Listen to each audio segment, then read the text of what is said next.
manje. Sinesikhathi manje akusekho umunye engizoshintsha naye. Okay. Siyalibingelela bazalwane egameni lika Jesu Kristu waseNazaretha. Thank you so much for tuning in. Igama lami nginguSithiwa kaDlamini, umfana wale kwaZulu. Bese ngithi kwaZulu ngijela ukushuthela eGoli. So umfana wala kwaZulu. So siyabonga kakhulu bafowethu egameni lika Jesu Kristu waseNazaretha.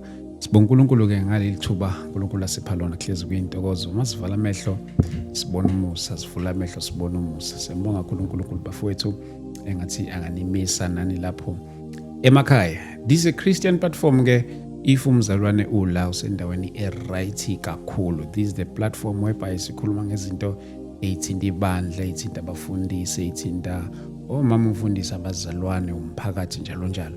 99.9% Christian content here.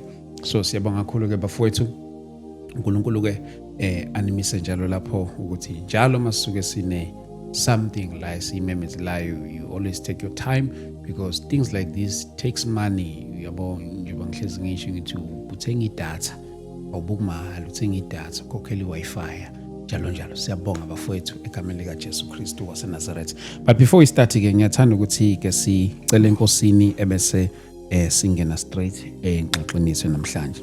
Baba wethu siyabonga uNkulunkulu wethu oyingcwele Jesus Christ. egameni lika Jesu Kristu waseNazaretha. uNkulunkulu wethu onamandla onke. Siyabonga ngegama lika Jesu Kristu waseNazaretha. Siyakubonga uNkulunkulu wethu onamandla. Phakama ngamandla uNkulunkulu wethu oyingcwele egameni lika Jesu Kristu waseNazaretha. Heavenly Father, we thank you uNkulunkulu wethu oyingcwele in the name of Jesus Christ. We thank you, Lord God. In Jesus' mighty name, O Lord. Thank you, Lord. Amen. Yes, once again, thank you. Today we are joined by Umpostoli SV Nxumalo, and behind the scene we have, hey, my daughter, Mashezi. Mashezi, right? Great. Siyaphila kakhulu. Right lapho uyangiconfirmela. Thank you so much. Sabonga kakhulu bafowethu. Today we are joined by also Umpostoli SV Nxumalo. Adela Umpostoli sikhuluma indawo zama-divorce already segasha. Postoli yozani manje qhathaneza. Hey bantu, hey. Madoda. Hayi ke ngiyakubingelela mfowethu. Mashezi ngiyalibingelela nonke bafowethu umphakathi wonke osilalele izwe lonke South Africa. Na pressure kwelana siyanibingelela. Hayi kunjalo abantu bakaNkulunkulu, kunjalo mfowethu. Madoda. Iyo le ndaba le ngifisa siyithinte. Ayisangibingelela isilendawo, sengikhohle nokubingelela, sengixhuma ngihlala straight kuyona. Hayi siyashiselwa egazi manje, siyashiselwa. Kufanele izizwe ziphilile. Kufanele umhlaba kaNkulunkulu uphilile mfowethu. Ku crisis yonke ibandla libhekene nayo, kodwa sibona umoya ongcwele lishifta kakhulu ngale broadcast yakho. Uyalishifta uNkulunkulu ibandla uzalifaka kwi dimension alifuna likhona. So basixolele mhlamba abangakhonzi kodwa bayolalela nabo, kodwa ikakhulu uNkulunkulu ngithinte kakhulu ukuthi sikhuluma kakhulu ngaphakathi ebandleni kaNkulunkulu. So bese sithola isikhathi kahle sibathinte mhlambe nabangaphandle kodwa balalele nabo. Kodwa ikakhulu nje concern yami enkulu ikubagcotshwa nako mama umgcotshwa nasenganeni zabagcotshwa. Engicabanga ukuthi crisis ekwi local church noma esemhlabeni mangalunga phezulu kithi uNkulunkulu ashift ibandla lakhe abafundisi noma befundisi nengane zabafundisi zibuyele kulento uNkulunkulu asibizela kuyo. Lo monakalo wonke owenzekile usangalungiseka uma singavula inhliziyo zethu nomqondo wethu nokulalela umoya ongcwele ufuna kwenzekeni manje ngalesi sikhathi, ngale generation, ngale season esikuyo. Emini imlando emidala singayifaki kakhulu la, sikhuluma ukwenzekani manje kubantu benhlanga zonke la emhlabeni, ibandla likusiphi stage, then ke target lokho siphume ne solution. And njengoba ngishilo ukuthi ke sinanoma Mashezi ke behind the scenes uzokwazi ukuthi naye ngeke ngilokhu ngithi hayi Mashezi, we are having a conversation whenever she want to ask something, so she will just jump in at any time. Mpostoli ngiyathanda ukuthi ke mhlambe ke sekithi ukurecap kancane kule ye divorce. Besikhuluma nge-divorce on our recent episode, sikhuluma nge-divorce indlela engakhona nowadays ebandleni lika Kristu. Mhlawumbe umunye umuntu bengayiboni, I will advise ukuthi and go and check that episode ukuze uzoyibona into esikhulume ngazo lapha na kakhulu. Njengoba bengisho nasekuqaleni ukuthi into ye divorce ke ayithinti wena odivorceayo kuphela, kodwa ithinta izithinte nabanye abebebukela kuwena, abantwana balo divorceayo kanjalo. So i-divorce ayilimazi odivorceayo kuphela, kodwa iyabalimaza nabanye abantu abasuke benamathele kuloso ke divorce. So yazi mpostoli nje kwezinye izinto ezisalile ngenxa yesikhathi sethu izolo bese limited.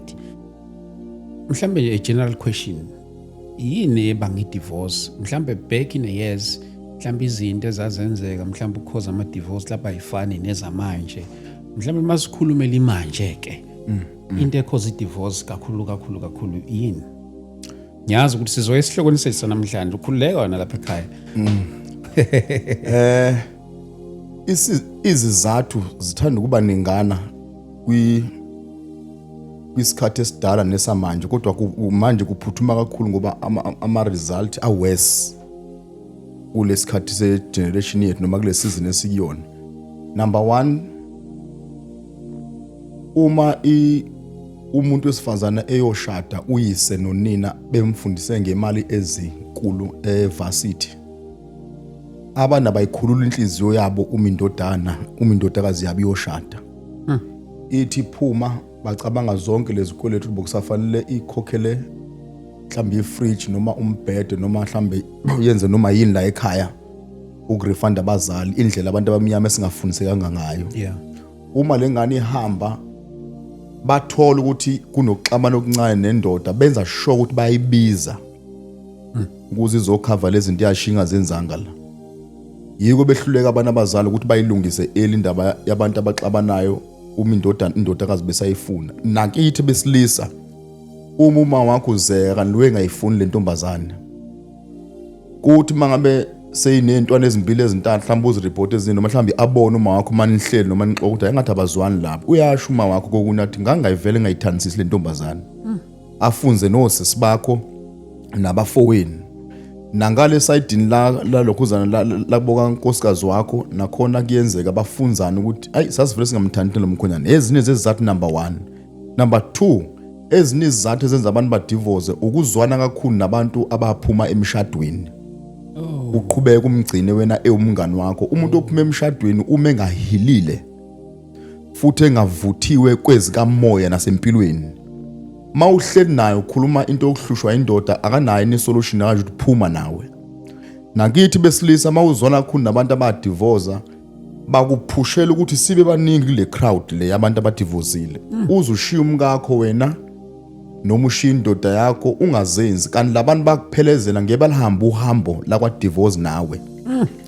Bafana nonse nomuntu okhishwa abantu abawu3 nje mhlambe ebandleni bethi asambe siyagcobe bamfundiso nasami soqala ibandla lapha, basuke bekuphelezela ngebalihambe uhambo nawe. Into efana nseke nale ye divorce. Number 3, into edala i-divorce ukunga communicate. Uthola ukuthi thina abantu besilisa sine ego, uze ukuthi lo mshado ngiyafa kodwa nginayo indawo la ngizakhala kuyona. Into yenza abantu besifazana bakwazi ukuhlala isikhathi emshadweni belimele, banendawo la bexoxa khona kubangani babo, beqala bayithola ihealing encane noma indlela iyogcina iphumile uyahlala. Thina abantu besilisa silimala in a way ukuthi njalo masithi siyakhuluma siyabhasta ngoba silimele. Uthi umuntu wakhe ukukhuluma nawe kanti usiyakuthunwa ngoba vele abantu besilisa abaningi abalithola ithuba lokubhodla nokukhuluma ngemishado yabo. Kunaloko bakwazi ukuthi baphume ngaphandle mhlawumbe bathola intombi abhodle entombini ukuze imphathe kahle le ntombi bese buyela kwakhe. But umuntu kaNkulunkulu kwabantu beNkulunkulu abaningi bayafa bese abokutshela abantu abafundisi ukuthi nomshado wami uyaphela. Number 4, izinto ezilimaza umshado i-social media o TikTok ne TV, ubuka amasoapie labadlalayo. Abantu ba-apply izinto zabantu abaholayo, bazithathe bazozifaka emshadweni wabo o live. Ngenkathi ufuna indoda yakho nomngaka aphile ngalabantu ababuka lapha wena, nalezi status ezibhala abantu abanye babhitha kwa TikTok, abantu bahlule imishado yabo noma bahlule ama relationship. Ngenkathi ubhizi wena ugooglisha zonke lezi zinto uzozi-apply la kumngakho noma kwindoda yakho, uyayidala inkinga ngoba ngabe usebenza lo mshado according to ipace yakho uhleli noNkulunkulu nama marriage office avuthiwe. Social media iqedile imishado yabantu kuze kube namhlanje ubona kune crisis engaka ngifuna indoda enje. Ngifuna umuntu osifazana onje. Hey lo muntu wami u3% mina ngifuna umuntu onje. Kanti bonke labantu ophuma emshadweni mfowethu uthi uyobafuna till today bayafuna batholakala. Mina ngihambile umhlaba ngabuka. Ngahlala phansi nabantu abaningi ngixoxa nabo. Lo sukumshiya osukuhleli naye. Ugijima uyobona lo mbone kwa TikTok noma kwa TV noma lo mshado ufuna ukwakha ngeke ubone uyoze ufe uphanduza lemhlabeni yoguga njengethayile emoto. Ngeke uyithole le ndoda ngoba le ndoda lapha yakhiwe abanye bayahola.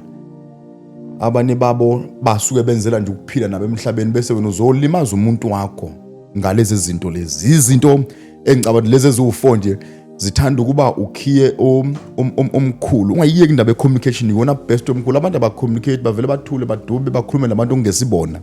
Mangakhulumi nopartner wakho, upartner wakho akabe umngani wakho, talk naye. Abhodle kuwena ayisho yonke into angayifuni. NS5 ewupoison omkhulu yilento yamafoni. Okay. Amafoni abantu abashadile awubulela umhlaba, awubhubhisile. Imishado eminingi ichithwe ama-relationship achithwe ukuthi wazumeka umngakho uyajomba akupress isithupha. Abone zonke abone bonke abantu ofletha nabo. Abone nabasebandleni vele ahlale basola ukuthi ngenzeni bamfuna ubaba labo. Yeah. Nawe ngokunjalo uthi uyalunguza yibona abafana bama badrive imoto zama ngoshumela yibo babhizi nomanje kusendwana inhliziyo kusendwana into egeneral kodwa mayiza kuwena ngoba utshontsha ifoni yami ngakho. Watshontsha ifoni yendoda wakho. And ukuze kubone kune crisis awuyithathi manihleli. Uyithatha mangabe zumekile. Ochaza ukuthi kunenkinga vele khona into ofuna ukuyibona. Ama demoni ke lawa achitha imishado asuke enicuphe kanje nobabili. Ukuthi zumeka umuntu angayeka kuya wonke ama convo avela athola mhlawumbe iconvo enomuntu onqunu ukuze nomshado uphele ngempela bese screenshota ahamba usave bese ethule kunika ifoni bese kubuza imibuzo umuntu othandana naye umkakho athi babe uyajola yini uthi wena cha athi uyamazi sibanibani wakabani uthi hayi angimazi abese ufisa ukuwa phansi madoda ngoba uzitholela ungamtshenanga amafoni kanti kuba uthulile angithi amadonga angithi ufuna abantu be transparent angithi umuntu angayithinta ifoni yakhe ngikhuluma ngecrisis edala amafoni ngicela abantu abashadile kuba ibona abazenzela izinqumo ukuthi baby uyayithinta neyami ngiyayithinta co password la endlini mina njengomgcotsho kaNkuluNkulu angithi abantu abangathinta amafoni abantu ngithi abantu abenza njengana ukuvumela kwabo as couples mina ngikhuluma ngama result okuthinta ifoni yomuntu wakho owesilisa owesifazane uzoyithola lento ezabe celebrate ama demons abathola umngakho la usebenza nabantu besilisa ngelanga bazaphuma baye lunchini abhaye lo mfana ahlamba asebenza na athi hey sasahamba kamnandi nawe hey ngibonga ukuthi ungithengele lela khekhe leliyana just ikhekhe la sespa wena wazi ukuthi ngamalunch ubegijimile njani ebhizi hambe yothenga espa usuke ilento ecushwa ama demon vele ulwe nengane yabantu kanti boku honest kanti kuba uzange uyithinta ifoni yakhe yonke lento ubunge kuyibone uhlale kamnandi abanye baneskill ngoba ingane zethu lesizizele sizikhonzile owesilisa nowesifazane wenza sure ukuthi uyayithuma ingane yakhe ukuthi ithole ipassword kama noma kababa ukuze athi uma izilalele ngazi na honest ngoba ipassword kwathi ingathintwa kanti ingane zakho sezikutshelile zithi daddy zithi mam ipassword ka dad it wena ukhululekile la kanti umngakho usenawo wonke ama file lonke lezo zinto zamafoni ziyisa kwi divorce so ke ukudivorce mfethu akufani nokuphuma ekitchen yebathroom ise journey abantu abaningi bacanda ukuphuma kwi divorce nje into nje encane ukuphuma emshadweni akufani nokuphuma ekitchen yebathroom ise journey ijourney ephela amanzi ijourney ephela ubisi ijourney ephela amandla okugijima ijourney ngenabantu abaza kufula eduze kwakho la ijourney yakho wedwa ongazi ukuthi uyolandela ubani ngapha usuke udry kokune spiritual uma kwi divorce ufuna kube umuntu very matured concerning i-divorce nazi izinto mfethu kakhulu ke ebengifuna ukuzibala nokuvula amehlo kubantu abaningi siziqaphele sizigade bese Point wami number 6 kube lento kuthiwa nje awukho umshado ongenayo forgiveness. Uxola noma kangake. Umuxolela noma usumbambe oqotsheni. Thina abantu abamnyama amaZulu namaXhosa nabaSuthu noma ngithi abantu abansundu. Abantu abansundu besilisa basilimaza obabethu basifaka lento kuthiwa indoda. Bangasifaka umuntwana kaNkuluNkulu. Kunomehluko phakathi kwendoda yesiZulu nendoda yomXhosa noma yesiSwati noma yesiNdebele noma yaniyani nomuntwana kaNkuluNkulu. Njoba kakhulu kulesikhathi esikhuluma ngaso ngifocus kakhulu entweni eziningi ezithinta abagcotshwa noma umgcotshwa. Uma uyindoda kaNkuluNkulu awuphathi umuzi ngobuzulu.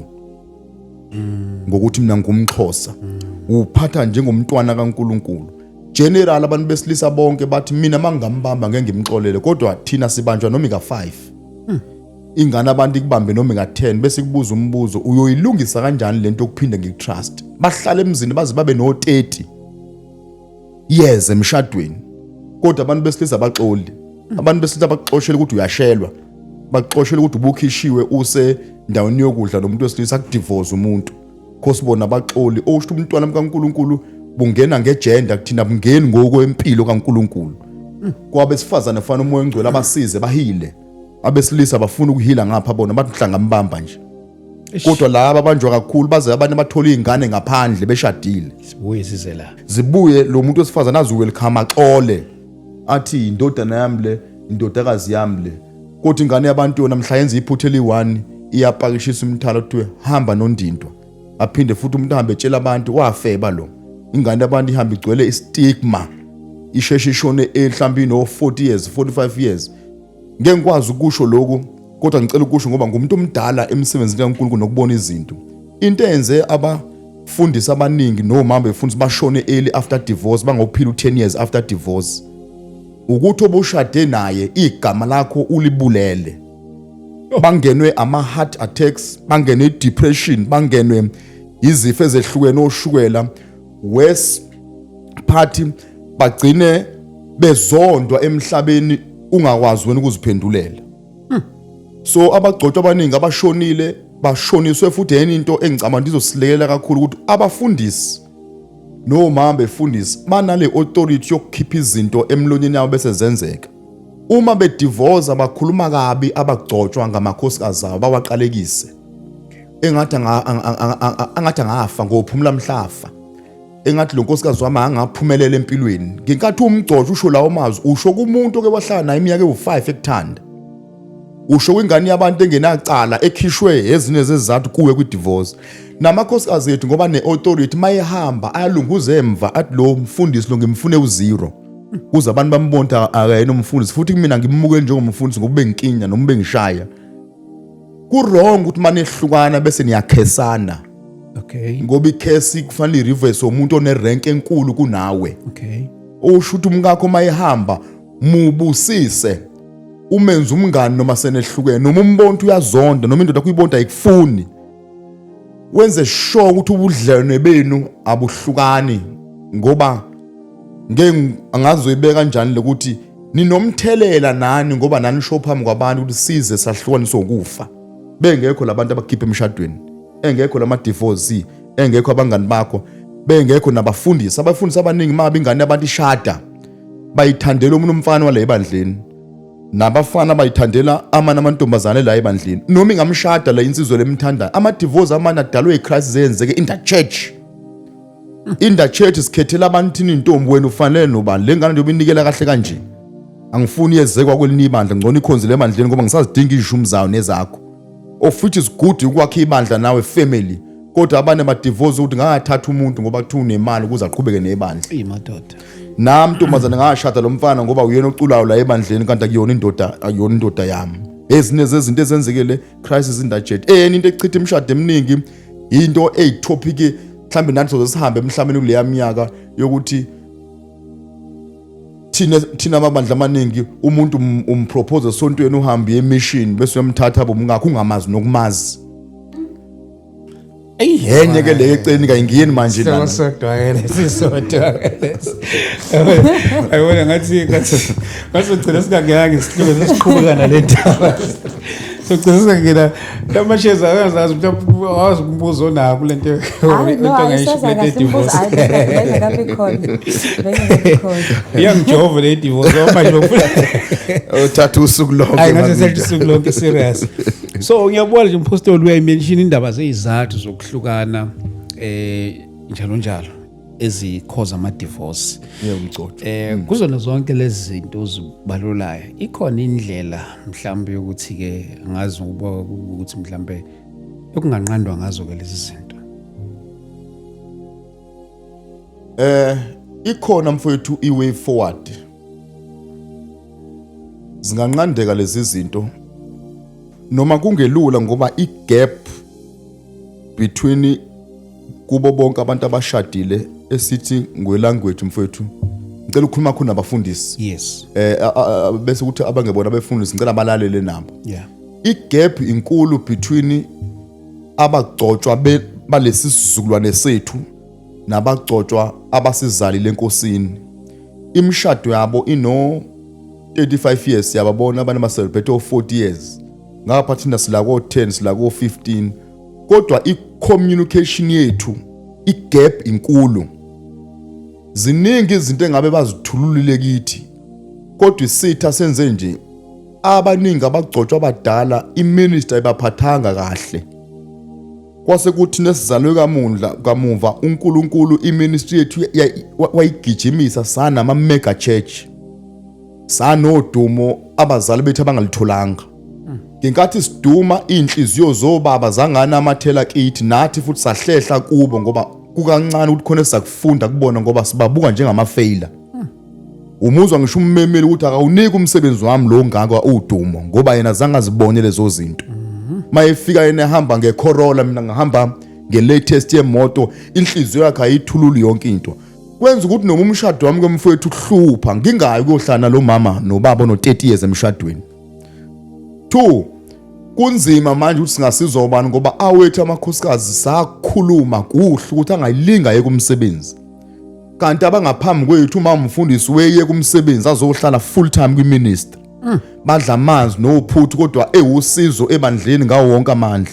Kodwa thina bethi abasebenzi ama challenges maningi ethu kwi-generation yethu ngama positive wekuseni kanye nathi kiwa kamlungu. Kanti laba imishado yabo igcinwe ukuthi bebehleli ndawone cishe almost ubusuku nemini. Mabe drobheni bahamba bobabili kwami njengendoda nginasikhathi ukubona amantombazana ngiqonga ngiqalaza amehlo ngoba ngihlala nginomngamo. Mhlambe ngiyakabili edolobheni sizisebenza kaNkulunkulu. Thina usuku lonke umngamo akekho mina nginethuba lokuvakashela nokufona namantombazana asebandleni. Umngamo ngapha ubusy na ujaha abafana abangcono kunami ngoba mina njengomgcotsho kaNkulunkulu ngibuye ngibe harsh ngistresswe iministry. Ngistresswa abantu abangishiye ebandleni. Ngistresswa abantu abanginikeza ishumu. Ngistresswa abantu engabazala enkosini ngaze ngabakhuphula abakhula kumoya ngibabona sebedumisa kwelinye ibandla. Umngamo vela ngisamphethe kahle abafana basebemhaga uhulumeni wamanje uvamise ukuthi bonke abantu abasebenzayo kuma departments bahamba ka2 wesilisa wesifazane. Kuyaxoxwa la ukuthi umshado wami unjani. Nami ngimtshela wesifazane hey umshado wami unjani. Omunye angiduduze ngahagile emotweni la hlamba ngiqabule esidlathini ngapha. Colleague wami njalo hayi ngoba efuna ukungilala kodwa unjani unginika induduzo. Idali crack yekule mshado. Sizoya kubapho omama ngoba no mama bethu bayalwa nesizukulwane lesabe somama befundisa abancane. Oma wethu bazalwe kule generation yokunqwaza amabhlue engafakwa.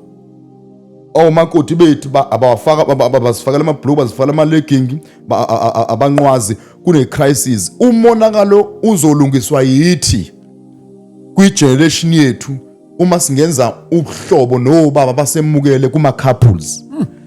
Awavuswe lama couples seminar akuvakashelwane kuyokhulunwa ngalemshado ngoba yonke mfowethu iyalika. Ilika abantu behleli, ilika abantu bethule. Ilika abantu beme phambili lapha na bepostana. Ngeke ngikwazi mhlambe ukusho ngendlela eright lokuthi umshado awumiswa ukupostana. Umshado awumiswa ukuthi nihamba nitshela bonke abantu enibambene ngecicane ledolobheni. Noma emakhaya umshado awumiswa ukuthi nihambe novula umuzi omusha. Umshado awumiswa ukuthi mawume phambi kwabantu uyamncoma. Izinto ezama minor lezo. umshado umiswa ukuthi le ngamthatha uyasibeka yini isitini phezulu kwesitini kuba sobabili siye lapha ya. Akekho zele la kuzofuka lomunye siyobabila sikhuphuke emntakamama.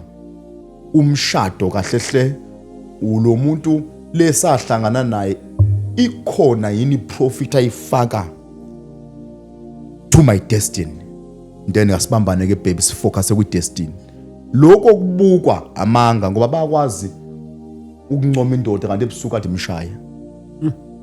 Bayakwazi ukuhamba memeza bethi ubaby wami noma isithanda sami bampost ukuze kuma kwibirthday yakani bahade abanye ngapha bagcina bangasiboni le status.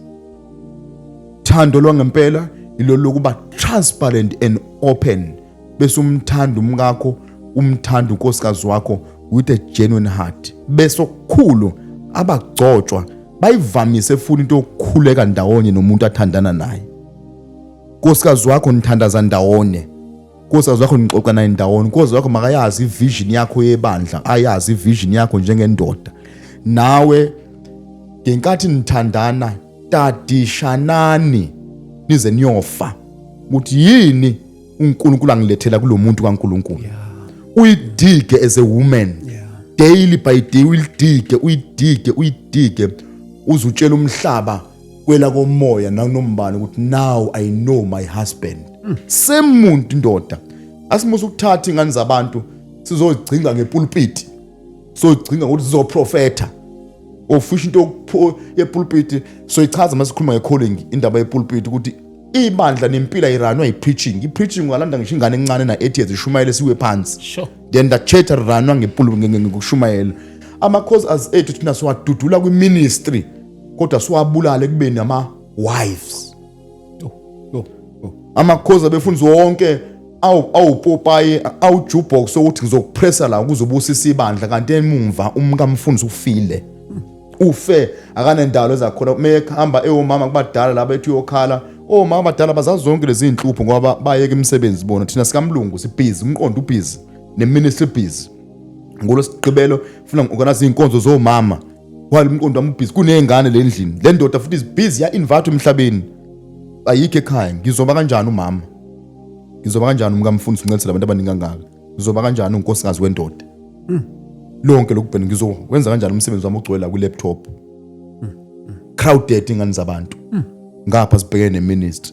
Kunzima ukuba umkamfundisi mfowethu uhleli nendoda elimele ngejeni. Yipi isolution?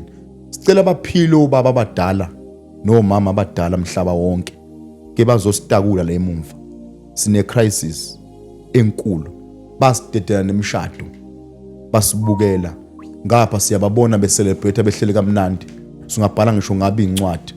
Senze njani thina la ukuya lapha? Uyophela nini 10 years? Ngilimele. Inkosi yami. Uyophela nini years? Uzibona icaya kanjani? Asikwazi ukukhuluma nabo ngemishado ngoba siqale saphambana vele concerning ministry wise. Obaba namafundisi abancane manje kune gap enkulu, kunama anger issues, kune bitterness yokuthi mhla ngibizwa wangiphatha kanje. So ikhuluma sikhuluma ngecalling. Okwamanje ngizama ukuveza ukuthi kulukhulu ukukhuluma nabantu abadala bahambe imilokhu zami. Abantu basele babahlolokazi manje emhlabeni. Omama abadala bakwazi ukukhuluma ngemishado. Uyakwazi ukukhuluma izinto ezijulile nomkami nami. Kodwa ubaba akasekho emhlabeni. Umuntu futhi wahamba ngedepression uholise ibandla. But maningi omama esibacela ukuthi abasize omagoda abancane. Crisis enkulu enzekile futhi yene omama befuna sibe age yethu nabezemva kwethu. Abazwani nomama abadala. Hey madod, kwenziwa yini vele? Kunaloko bahlele ama groupeni awo lawa uhlala omama befundisa abaningi bahlele kulama group agcwele amakhosikazi namabandla angayiphambili. Uthi une mega church unendoda ekuphethe kahle kodwa uyokhuluma namakhosikazi ane anger ngoba amabandla mhlawumbe bawo 4 5. Ngeke kululekwe lo muntu kuba ukhuluma ibitterness. Iministry uyifaila kahle hle ngokwe language ejwayelekile.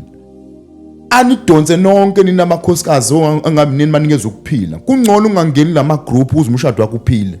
And lama group amakhosi abefundisi adiscussa ngabagcotshwa. Yeah.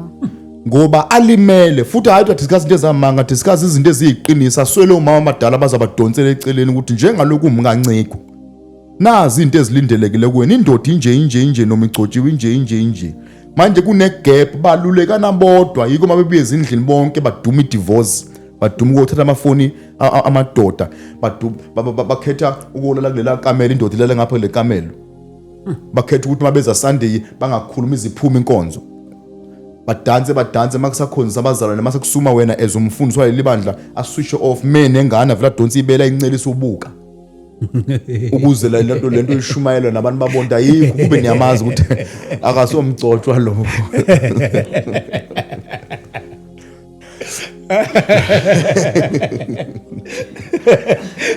So ke akhipibele dosi ibele lonke lithi njengoba singayo into enamadimoni ubonto distracta wena la ufanele ulimele umlimazile uzovutha ngo11 kodwa ngo9 uphuma endlini wena uyena into manje uzothini ke mfowethu? Hey ngiqeda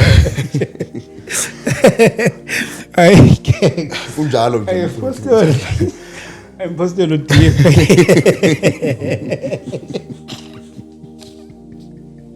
ay ya hey siyomela minutes lapho ay ngeke sifake itopic ejo sabeka phela manje ngeke samba nayo le asithuthile naye asamba nayo sifake eceleni asifake eceleni asithuthile nami umuntu kaNkulunkulu. but ke apostoli kule divorce sebe sikhuluma ukuthi wafaka indaba zoma forgiveness kakhulu emshadweni sibalekile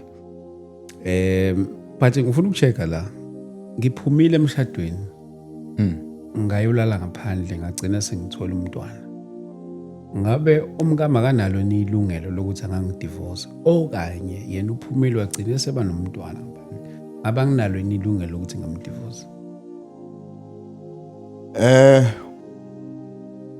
Umuntu kaNkulunkulu, umuntu nje owabizwa nothi wabuthanda ubufundisi nowakhethwa abangani bakhe nabazalwane, noma wathanda kuba umfundisi, noma nje wakhethwa abantu bamvotethe wena uzoba uphasa, umuntu owezwe iphimbo lembiza ethunwa uNkulunkulu, inkosikazi ezwa iphimbo likaNkulunkulu lithi lo umuntu kaNkulunkulu ngiyawuba nyamane, ngiyohlukaniswa ukufa naye, lethule i-challenge yonke imishado yethu mfowethu. Sikhuluma iqiniso thina esesibonile emhlabeni, sizeka ngobuhle, sifuna omama befundisa abawonodolo ukuthi meqhama ukuthi umka bishop ngomama umka apostoli, sizeka ubuhle, ubukhosikazi bobizo ozolihamba bukho. Abesifazane bona apostoli esivinqana mase mekuma conference ephasika, I wish ngabe ihusband yami, kanti ubaba uSV unalesiphiwo ubuntwana bakaNkulunkulu abukho ngaphakathi. Mase ingane yabantu selihleli nami u5 years ifika ithi lo bufundise ngangimjahile, ngangithi yilobe ngambona bo 3 piece nemoto enhle nentshumayelo eloquent, chaza isiGreek nesiHebrew, kanti ubizo lwejena lukho. Luthini kubizo lwejeni? Luthi ukuba abantu ababizwe uNkulunkulu bazazi banomehluko namadoda akhonzayo, namadoda aziphuzela endaweni, noma amadoda asempangeni, noma ase-Maritzburg, noma mhlambe ase-Ntaba Mhlophe kwele kaXhosa, abafani labantu mabehlikelwa izinto kufanele bahambe bobuzo wabahlanganisa uNkulunkulu. Uma umkami echitha biblical, Hosea wasenzela isibonelo esilula. Hey madoda, nezwi lenkosi laphinde lasenzela isibonelo esilula, ucolela kangaki malibala libheke ko 77 enibani libala lize lincame. uStefan bekhandwa ngamathi mfowethu yiba bamemeza bethi baba thethelela abo ngoba kwazi abakwenzayo, ofuleka amazulu. Yakuphindela mfowethu ukuba abafundisi noma befundisi basele yanto eyayisaba uNkulunkulu, hayi ukuthi ngumzulu. Ayikho into ekuthiwa ama-jeans ama wavumi mina ngixolele.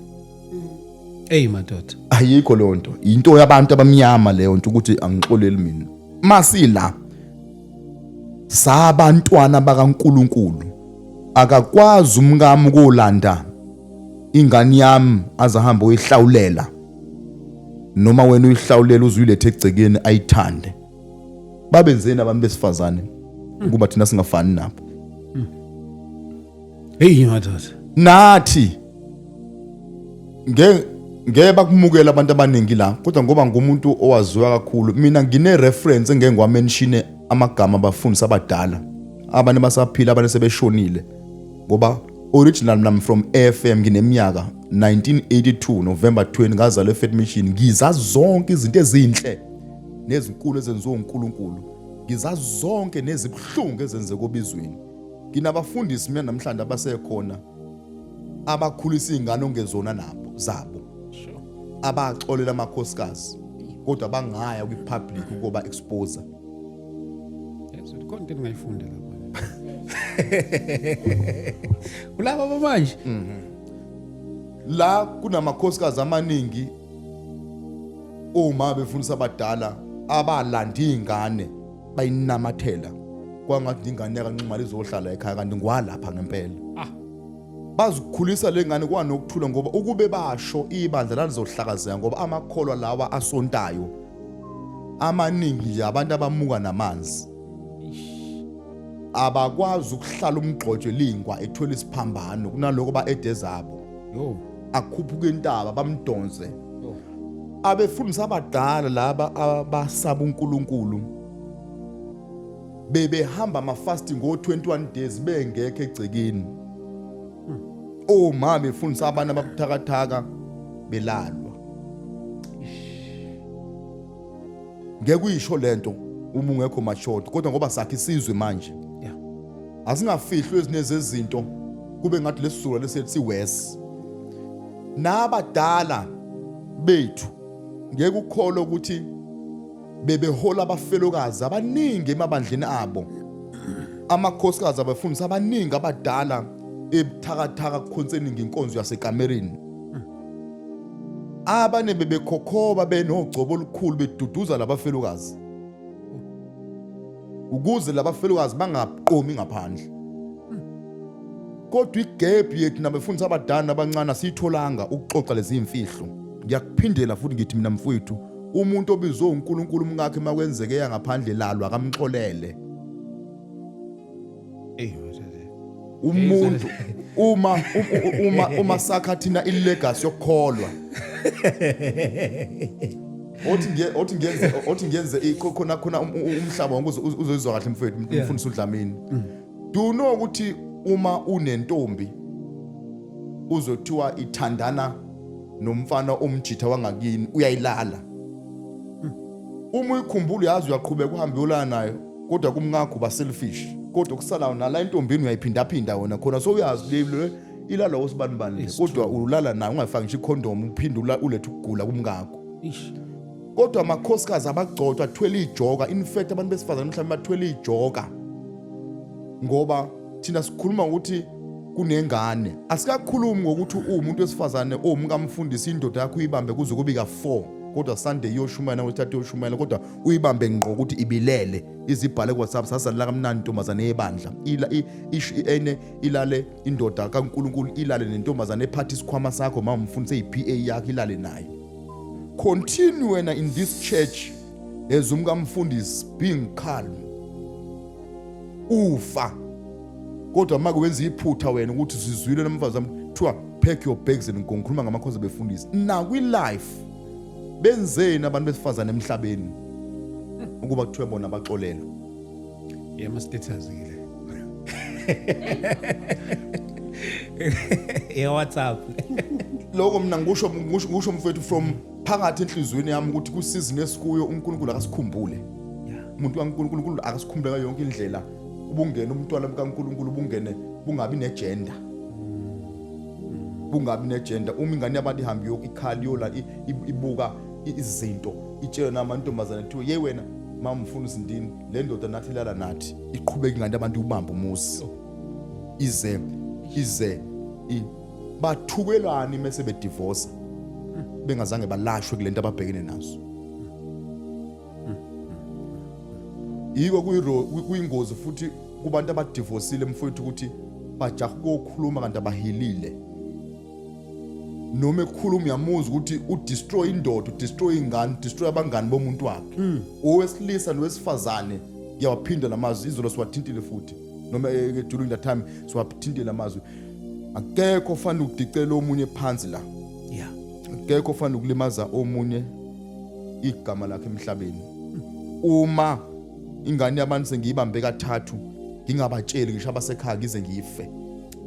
Uma indoda kaNkulunkulu yithuna lakho ukubamba umkakho, ngisho uma wakho ungamtsheli, ngisho abafweni ungamtsheli ukuthi ngambamba ka4. Eish madoda. Abesifazane bona ngiyabakhulula concerning family wise.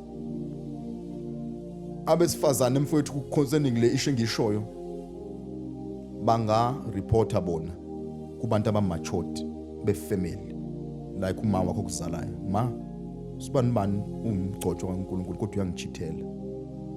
Mama mongameli umndodana nami umkhwena wami uyangichithela sengimbambe kanje bese abantu abadala beyakha ingadlulile esontweni.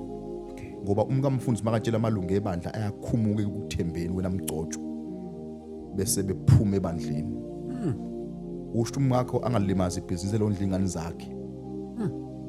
Mangiyibuyisela ngapha thina besilisa babizwe uNkulunkulu ngicela uhambe kude mawufuna ukuhlambulwa ngomngakho ukuthi uyalalwa. Ungayixoxi local. Eish. Ungayixoxi futhi kubantu bakini amayekho matured. Eish. Hamba ufuna impunga ezinde obizweni. Ufuka uyitshele eSoweto usuke ePMB. Ndoda kaNkulunkulu ngizokhuluma nawe. Nalo uhambe nibheke nalo. Nkosazi wami ukaningi bemlala. Ngiyakwenqena ukudivorce ngoba ngathi ingcono futhi inhlungu yokuthi uyalalwa kunenhlungu yokudivorce. Madoda. Leso statement sami sithi too much. Eish. Ungcono elalwa kodwa enami kunokuba elalwa kodwa engasenami. Ey. Ungcono ukuhlala naye bemlala kodwa ngingazi futhi Ey. kodwa enami egcekeni. Kunokuphuma kwakhe emzini wami umuhle. Ahamba nengane zami ehamba ekhala njengenyoni engenasidleke. Ngcono silingwe sisobabili igwinyitshe mina. Nani makhosikazi ethu bafundisi. Ngiyabona lawa sephumile. Nina nihleli. Ngcono nihlale ufa kunokuphuma. Lukhulu usizwe ngaphandle la kwa divorce kunokuba ngaphakathi umkamfundisi. Bahleli kahle abantu abadivozile akade ba amantombazana sebokade ba bakhosa semandleni abasevayo nje. Olwabafundisi abadivozayo nomama lukhulu ngoba amadimoni zalwa nawo. Sure. Sabhodloza umkhathi sasebenza thina namakhosikazi ethu kwela komoya. Mase sibuya size emhlabeni wakadivoze yabuzana amadimoni ubehleli iplo. Abaravaze yiko beshona abafundisi abadivozile. Yiko beshona oma befundisi abadivozile. Abaphila isikhathi eside. Mabephila baphila befile namadoda la abhiza abaqabula manje abathandana nawo nathi laba uthiwa uthandana nawo manje nofuna ushada yena uthi uhleli naye kodwa khona inhlungu yobizo eyadamejeka yalo nkosikazi okwami upastor nobishop wathi laba sebenyamanye lo mpropose manje kuyasho mina kugcwala umlomo bonke labantu abamezayo ngoba bane ababhitha kungcono ukulungisa umshado wakho uzuphile okufana nestatement sami ngizosisho mfowethu ngibuyisele kwemntandla mina sithi mawubizwe uNkulunkulu futhi make nama kwi separation noma nahlukana manibizwe uNkulunkulu nobabili uyakwazi wena nkosikazi ukuhamba kodwa uthi ngomlinda azabuye ngoba sasihlanganiswe uNkulunkulu. Thina madoda umngakho manidivorce uyawuhlala u5 years noma u7 years noma u10 years uthi nganquma ukuthi lo nkosikazi uyena ngiyofanayo.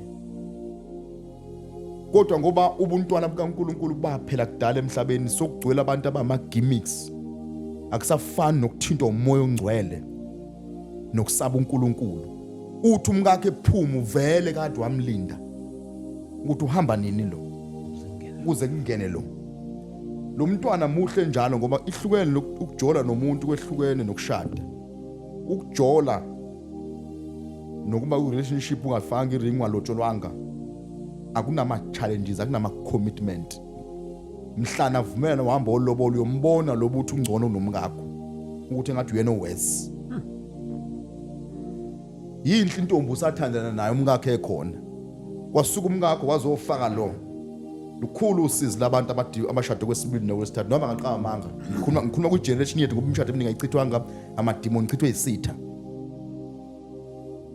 Kwabadala bebemzeka umuntu wesibili baphile kamnandi. Kuyenzeka futhi. Ku-generation yethu uxova nakukhulu ngoba bayingcosana abaphuma kwi-divorce bese beyophumula. Bonke baphuma kwi-divorce baqala impilo entsha yejubane. Lokushintsha intombi eflethini obuhlala kulo. Normally yonke lento ishiya amakhosikazi nemizi nengane. Wena ufuna uhambe uyoqasha noma ubuyele kini. Noma uhambe uyothenga umuzi. Le flat ohlele kulo alina peace. Ngoba lisahlela umgcotsho selihleli igobongo kodwa ligcotshwe uNkulunkulu. Umuntu odivorcile owesilisa nowesifazane unjengebhubhe eselilambile. Uma ucabanga mfethu ungafika uhlale 15 years emshadweni isex ubuyithola ubusuku nemini anytime.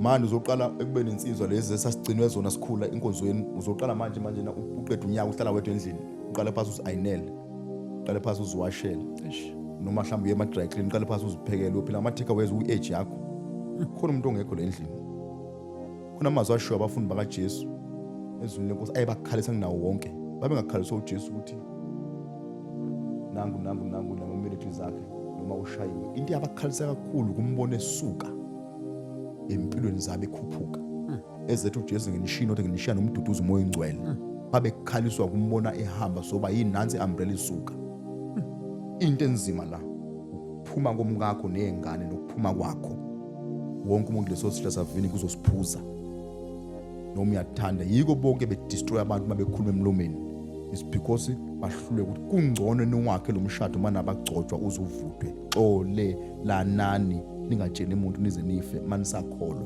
maningakholwa ngudalule lonke igcekela kini kunondindwa lo nondindwa mina mfowethu nje personally ekhaya bazazi izinto ezaqeda umshado wami mawungabalanda bona basekhaya kufuna komdala kuyophuma komncane namanje banombuzo nje abazazi ngeke ngizisho moze ngife futhi ezaqeda umshado wami ngazi ukukhuluma nomama thing bra ngathi siyaqhubeka siyakhonza sabantwana bakaNkulunkulu engazizwa uthiwa uyazisho umama angimzondanga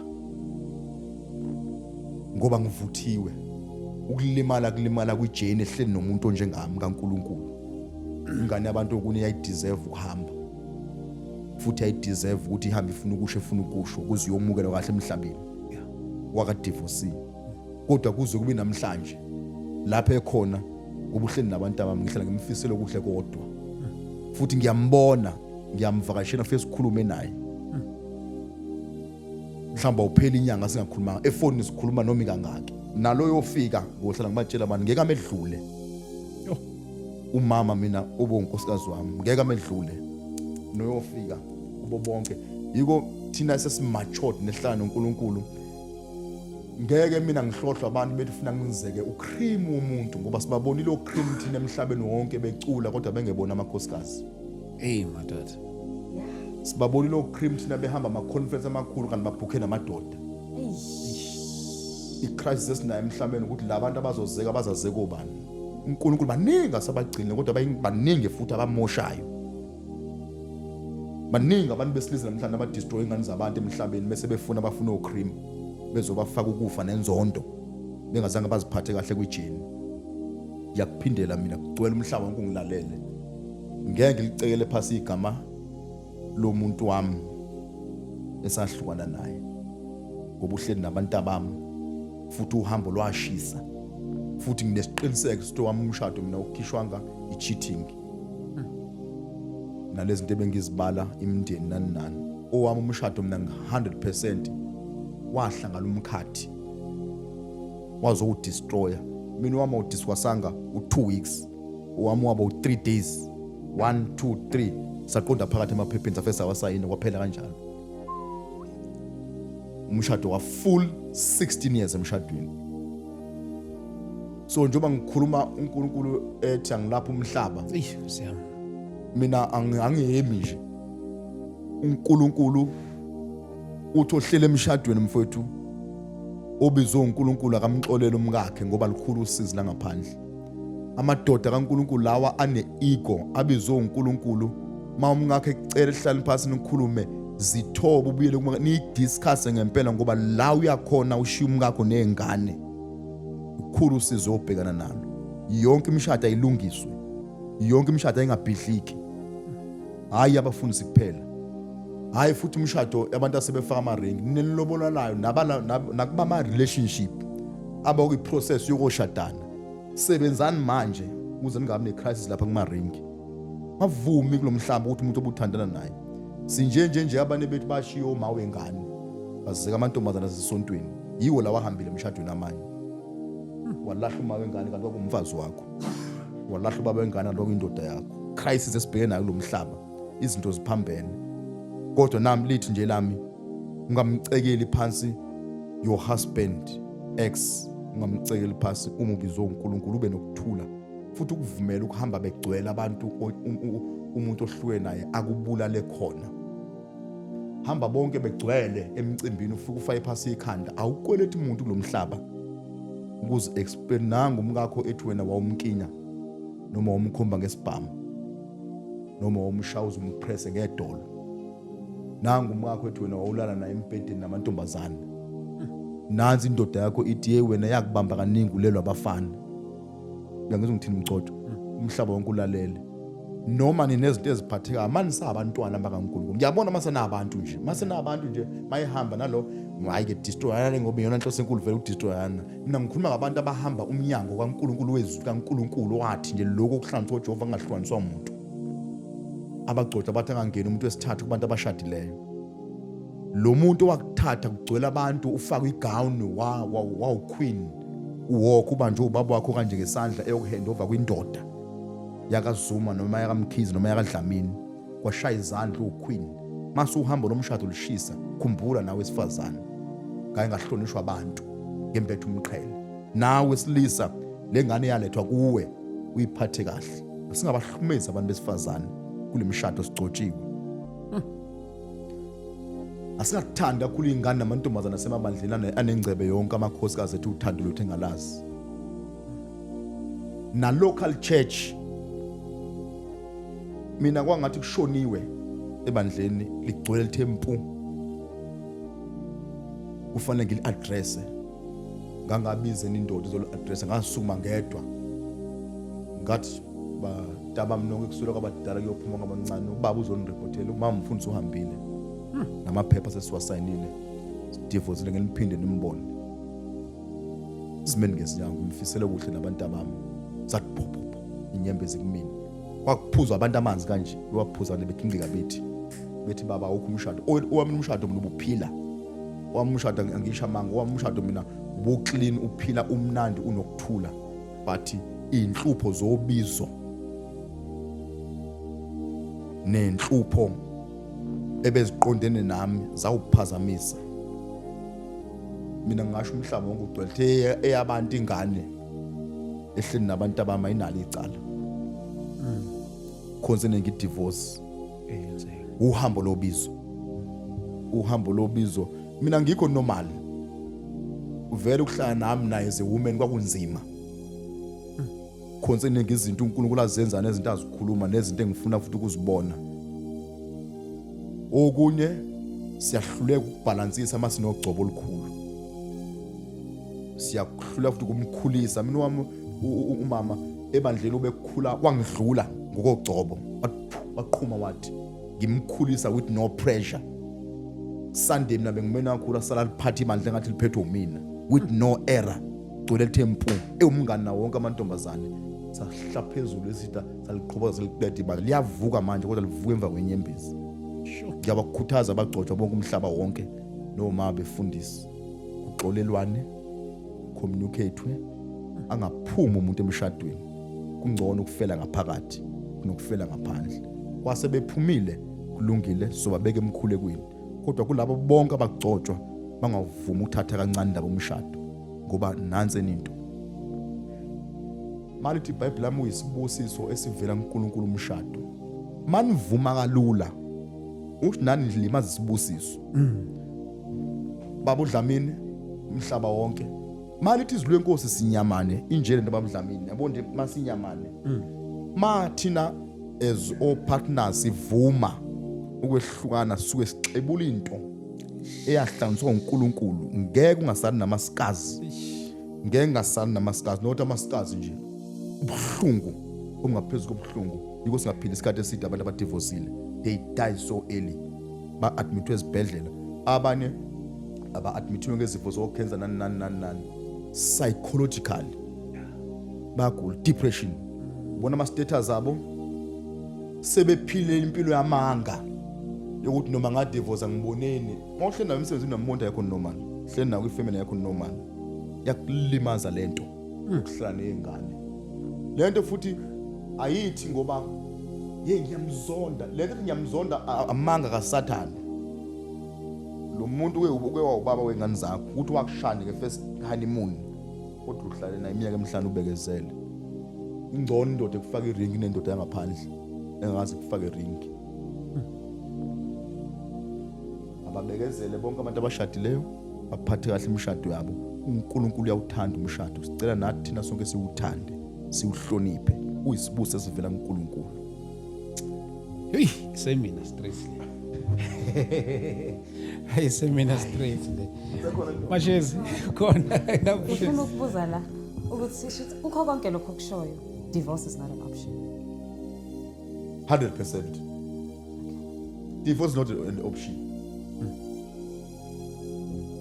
Mhlambe singayixegisa kancane mhlambe kwabanye abathile emhlabeni ngoba sikwazi ukuthi sizigroupe ngezinto eminingi ezinqumile njengano SV Nxumalo kodwa mangivula umqondo general ngoyicela abantu abaningi bakhuthalele bayisebenze le yami ngoba idivorce akuyona amaphepha mfowethu akuyona idivorce lokumasheza akuyona ukuthi le day senosayina idivorce qala le muva manihlule ukulungisa lo hambo niyakuyona asilungiseni bafethu kule mishado yethu siyenze imishado iphile ngoba idivorce nami ngiyamemezela ayiyona ioption futhi iwes ku generation yethu babe survive abantu abadala kule minyaka mabe divorce babe survive kahle kakhulu futhi baphinde bathola umshado wesibili yiyo ngeke ngithi mina kungcono ngempela mina nihlale phansi mhlamba after 30 years nithi ayibheba ubuye wena sesisafa vele ubuyele eduze kwami kungcono ukulanda loya kunokuqala uhambo lusho ngalwazi kwenze sure uma uthatha wesibili ukuthi uzamphatha kahle ngaphezulu kwalo kodwa futhi ungaprove ipoint ngoba kubuhlungu ukudivorce kwesibili kubuhlungu ukudivorce kwesithathu kubuhlungu ukudivorce kwesi4 uzozibulala ne uzoyibona la uyinkinga wena nami umuntu onenkinga la wena uhloko uphatha olokhuzana nabesifazana kanjalo ukubuya kulomendo oqala ubuye kulomendo wesibili ubuye kwesithathu inkinga unjani wena Lo mambo yemendweni njalo yebo babuye emendweni nakeni mawuthi hayi uyawathola amadoda akho uyabuya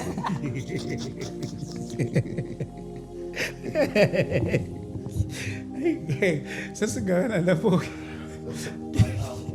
I've only one last question Pastor. Yes, mkhulu. Then say that ifuna ubuza la into ethi as a church do you think isenza ngokwanele na uku-embrace abantu abadivosile ngale ukubalahlela ngaphandle umuntu kaNkulunkulu ngoba inhloso enkulu ukwelapha ibandla usho njalo mfowethu wathi kakhulu uyathanda ukuthi abantwana bakaNkulunkulu balapheke labo lo mbuzo ubuza ngicabanga ukuthi ungaphezulu yonke le mibuzo esesikhulumile yabo lo uwona khiye umkhulu concerning umhlaba esiphila kuwo amabandla asinzisiwe namabandla emthetho nabantu abathi bakhonza uNkulunkulu lenkonzo le yabahlula ibahlula izwi lenkosi belifunda lonke kodwa local church makwa ungcono ngisho umfana omithi sebandleni kunomuntu odivorceile hayi ingcono nje intombazana beyicola baphambili ikhonze emandleni nesisu bayihleka u6 months umuntu odivorce uhleka zafe ibandla liyahluleka into edala ukuthi lahluleke u90 no80 no70% in fact no50% wamabandla awanayo kakhulu icrisis le yaminyaka yedivorce 2 amabandla anabantu abathanda ukukhuluma bemepulpit phambi kwabantu kodwa mhla kwehla izinto abalikholwa iBhayibheli balikhuluma kuphela. Uma iBhayibheli likhuluma ngomgodi mhla ngena umuntu emgodini bayaphika. Uma iBhayibheli likhuluma ngesithando somlilo mhla umuntu efaka esithandweni somlilo abazane bayaphika bathi ushawa uNkulunkulu. Uma uJobe emila amathumba abazane bayabaleka bathi ushawa uNkulunkulu. Ngiyaba ngikhoda lo mavesi. Abantu abahlikelwe idivorce kufanele ngabe nabawe likhanywa ngayo yonke indlela kodwa badudulwa baze bayofa. Bedudulwa angikwenzele isibonelo. Mina kuvalwa amapulpit ebengiwashumayela. Ngangamenywa abantu bengazange bangibuze ngisho umbuzo nquma lo divorce ngempela na. Bezwa nje ngabantu ukuthi umama mfundisi akekho esontweni. Kwavalwa imithombo yonke. Number 1 ngangalimala ngoba abane bavaliswe ukuthi bebesaba bazongi-approach kanjani kwabangithanda. Singakhohlwa lokho. Abanye divorce bayisaba kaze bayibone hayi ngoba abantu bengafuni ukungimema. Amabandla kuzwabona ukuthi siyingane kanjani baze basuke bathi umuntu omile phambi kwabantu onedivorce unespirit bekhuluma ireligion bethi umuntu menobutabani uzosithela ngobutabani ilanguage yaka Sunday school leyo ilanguage abantu ba Sunday school ukuthi yimi nomoya ofebe uzasithela sonke ngobufebe izinto ezazishiwo nje le language yaka Sunday school kwezika moya language yokuba childish. Why makuma isigwili asingabe zigwili zonke maku isigwili mfowethu yini singabe izigwili sonke cela lo moya ke manje na yini nginemoto eziningi makume mina bazaba nemoto abazana ba embrace into embi kodwa bekholwa. Yiko mashezi abantu abakholwa sometimes mase bekhuluma ngathi bas attack kanti abantu abangakholwa bayakwazi makushaya kumfana webhola elimele bamlayishe groundini kuyodlalwa ngoba ulimalele ensimini.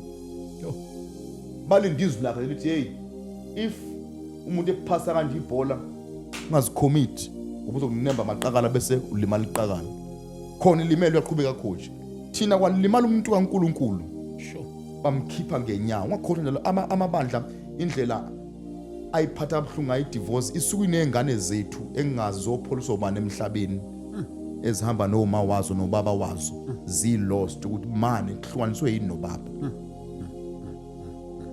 ziphuma ingane zithi daddy ubuyela nini noma usazoba nemeeting uhlala phansi nazo uzitshela ukuthi hey mntanami sesihlukene noma zokhula kanjani lezi ingane usaqala phansi uinvite manje ukuthi sekunoma wena omusha uzani izohlala noma wena sengishadile leyo nhlungu ngithi mina indlela ibandla elibulala ngayo abantu abadivorceile akumhlangane ebanjwayo emabandleni makwa divorce umuntu. Zonke lamakhosikazi nabafana laba abadivorce namhlanje abanamhlaba kodwa baseve full 10 years kule local church. Le local church yenza umhlangano negoverning board yakhona ukuthi angabe saparticipate ngoba udivorceile bengayazi inhlungu ukuthi emini imishado awuhlala udivorce ngoba uthanda ukhulu usizi lalapha lento ekuthiwa imishado kokune futhi uNkulunkulu uyakwazi ukugrace ukuthi kube nokuthula sokuphumile kunale board olihlalelela abantu uNkulunkulu abagrace kuyimama beba great emhlabeni ngoba berelease lo muntu wesifazana berelease le ndoda kuyimama beba nepeace abantu bakabe nepeace financial mfowethu babe nepeace emoyeni ngoba ziyini imoto lezi okuxoliswa ngazo abantu mabechithile athi me imoto enkulu umfazi wami athula umama kunokufa emoyeni ibandla sicela likhule bafundisi bomama befundisi madikoni monke bafuthe niphethe ama doctrines asishintsheni umqondo kuyinsuku zokuphela odivorceile bulela umuntu nganti uma sixolele obulele how much more divorceile ingane amanihlala umshado mina ngumuntu osengihlala umshado ophilayo ngoba ngithi ngisaba abazalwane sizokhonza aphi sikhonze sonke that divorceile liphi imandla lethu sidivorceile alikho yilona leli besikhonza lona siseva kulona futhi ngcono ukuthi sidivorceile kunabaqhubeka benza amanyala phakathi. So ke kuko konke bafowethu siyayicela manje na umhlaba wonke awuba embrace abantu abadivorceile ubanikeze uthando. Ngiyadabuka mina engibaziyo mfowethu namanje ngiyababona ukuthi abekho right. Bayasho nakimina njengomzali ngishaba kugcotshwa ngishabazana bathi hayi baba hey lesahlanga nawe siyaphila si right mina nje nomuntu kaNkuluNkulu nomuntu wewisdom nomuntu oyingene ecahlweni zayi divorce ngayiwina mina umhlaba ngiyawutshela divorce ngiyiwinile with tears with courage bongelula mina bengiduduza abantu bedivorce ngamajethe wamama kekho ngimukela izipho mina kubantu becancel ngedivorce bethi ufika usinikeze uma umfundi zingabatshela akekho baqala ukuzwa manje after full 6 years anginangane nekhala ngaphandle anginantombazana engasukuma ememezi ngami ithi bengibhizi ngithembisa ngithembisa ngaqoqeka after divorce yami ngathi nginengane umuntu naye ngojabula mangibona uex wami naye ikhuphuka empilweni ephila isikhathi eside angafi ngoba lezi ngane ngazi ukuzikhulisa kanjani nontombazana ngomthathe ngamazi uphathana nanzami uba unamfowethu bubuzela ibandla umhlaba wonke ulahlwa naye le local church lihambe lonke esikhundleni sokuba likusupport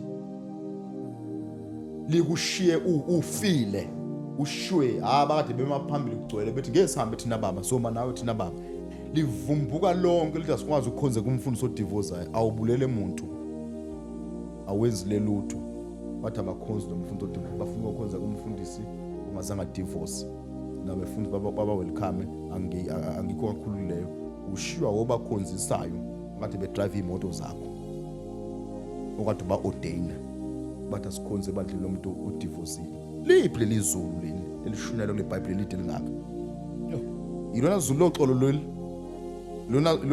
lona nsindisi uJesu ayifela le ilona bizo yilolo ukuthi umuntu mayilingwa abazane bamlahle na iwona ama topic lothi mangune conference nemthandazo abantu bakhuluma ngedivorce bayeka izwi lenkosi abantu bangakhuluma ngedivorce bengazazi izicadla zakwa divorce zinjani mangakhuluma ngabafelokazi nabantu abafela amadoda bengazazi izocathula ungakhuluma ngengane zabazana ungazange ungene bangalinyaza futhi okomka abafundisi bafaka istigma lemhlabeni makuhlangana bathi hey weshade nomfundisi ubani noma sebephila emhlabeni wabo abadedelwe ngoba usizo lwabasilazi labanjani kodwa ngihlala ngokukhuthaza nabo ukuthi benze short every Sunday they go to church bathola ama local church noma bengasakhonzanga kwelakhe ibandla they must find the local church uma udivorceile uma umfundisi ibandla lakho laphela lonke find a local church uhlale esixukwini laphana and continue uparticipate ebandleni uze-engage entweni zebandla busy nomsebenzi kaNkulunkulu ngoba ibandla linalo uxolo khohlwa abantu uma uphila kwedivorce ngoba sahambe thina mina ngihambe eMaritzburg ngihambe eThekwini ngihambe eGoli ngihamba kuphi nakuphi I don't owe any man in this world mina ngene kwe-conference nesuit yami ngingene ngixenge ngifike ngihlale phansi kugcwele kuthe mpu anginaso mina stigma bengikhuluma ngedivorce mina anginaso ang-intimidate mina inombalo othi unqumalo wa divorce nabangasekhaya abangakholwa ihlobo zami nemndeni wami mntakadlamini ang-intimidate angixakaziswa yibona angizizwa ngiyiweak mangiphakathi kwabo kunaloko ngivele ngigcotshwe kakhulu begcwele ngoba idivorce ingalinga uvume kuba upuppet wabantu abangazi idivorce ukuthi yini mangihamba emoli ngihlangana nabo mina ngibalekela umuntu abantu ibona babalekela mina futhi kwi-divorce yami mina ngibonga ukuthi alokhu ucingo oluphuphile olakala ngene endlebeni zami ngifonelwa umuntu ekhuluma udodi icycle yami yeprayer necycle yami yesithunzi ngayakha yamnandi ngekho mina umuntu ongahlangana nama ngidelele engibukela phansi noma kuthiwa uphopho omkhulu noma kuthiwa ubishop omkhulu mawuthinta uSV uyozibona ufana nobani lo muntu loyo ngeke ngidry pass ngodila nje naye kahle ngizama ukuthi abantu abadivorceile ningahambi nixegisa amahlombe lemhlabeni ningahambi nihlukunyezwa abantu noma na divorce there is life after divorce in all there is life after divorce akufiwa kwi-divorce kodwa kuyasurvive futhi uNkulunkulu unabo labantu abanhliziyo yaphukile nibe strong thina amabandla encourage wonke amabandla be supportive kubantu abadivorceile msanushiya befundisi bazalwane ngenxa yedivorce futhi into ebhlungu nibashiya abafundisi kanti nani nishadile lani yakhona nisodivorce no duduzo ubani manishiya lo ngoba ngcono ukuhlala nomuntu olimele ngoba uyasazi isilonda okufana nse nomuntu ohamba olude noNkulunkulu uyokhonza kumfundisi nje unormal uyawufuna zibonanga lezo zinto musana ubalekela abantu abashayekile ngoba usizo yazi ingozi nomuntu ongasazi isilonda hey afowethu hey ayikulungile hayi kulungile mashezi right Right, ngirathi koningi. hayi kuningi asivale ayingeke asivale bafowethu ayingeke ngicela sibone nalapha eSoweto ngomhla ka 31 January sobe silapha eSoweto esikoleni ethiwa Inkonjane Primary School. Actually nje eSoweto kuMidlands e16 sobe silapho 31 January siyaqala ngo10 ekseni. Umpostoli uzobe khona lapha na sinenkonzo lapha na inkonzo yomthandazo. Sizothi nje for the first time in history sky senze umhlangano ngoJanuary. So that isiqala unyaka wethu emadolweni sobe silapha na ke khona lapha eSoweto umpostoli uyobe khona umpostoli esifiqwa. Umpostoli siyabonga kakhulu. Thank you so much. Mhlawumbe nakubantu abadinga nje nokuxhumana nawe bakuthola kanjani? Thank you umuntu kaNkulunkulu. uFacebook wami SV Nxumalo, and then siyakhonza lapha eMaritzburg eMbali Unit 2 Prayer Center. Number yami yocingo 082 4714839 082 4714839. Makuba umusa ke sihlangane khona eGold umhla ka31 siyakhula sisekhona eSoweto okumhlaba kwela kaXhosa kwela seKapa PMB KZN sikhuphukeni bafethu siyobubula. uNkulunkulu usikhethile, uNkulunkulu usibizile ngobizo liphakeme. Siyabonga. Awuso mashezi siyabonga. Siyabonga kakhulu. Thank you so much. For the opportunity. Siyabonga bafowethu, siyabonga kakhulu uNkulunkulu anibusise ke. If you want to be in contact with us 0788 417 844. Asibambe la sibonane ku episode yethu landelayo. God bless you. Amen. Hayi kuvuthi stadium manje. Sure. Hayi ya. Umunye umbuzo bekuzochaza